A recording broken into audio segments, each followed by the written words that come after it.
You're welcome. I'm excited to have you on the show to learn a little bit more about you because I came across you on Clubhouse.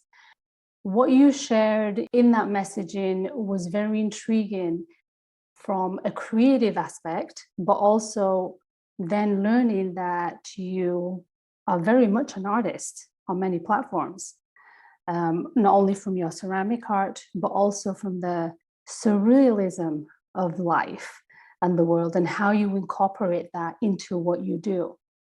Would you like to share a little bit for the audience about what is it you do and how it possibly even defines you into who you are?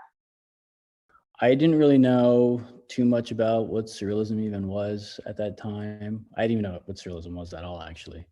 And I had done this oil painting. It was like a 12 by 12 painting, and it was a door in the middle of a desert. And I had these like majestic mountains in the background, and I painted these clouds, which were kind of like two people touching with a moon in the corner.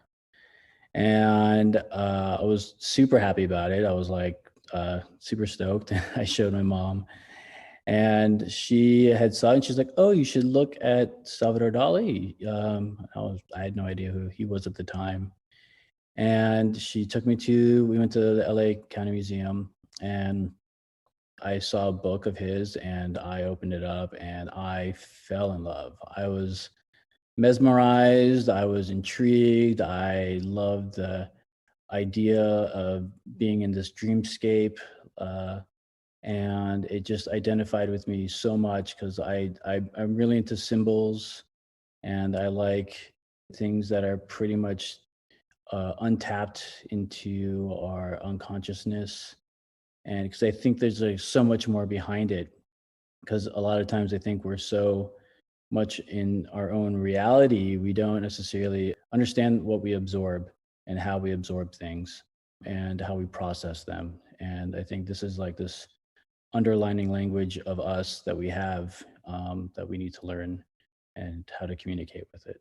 I kind of just admired it, and I studied it, and I learned techniques from just looking at the books and his pieces. And I started painting a lot more into that area, almost to the point where I started to realize I kind of was mimicking a lot of his own work and his style. And I had to kind of pull back from that and try and discover my own imagery.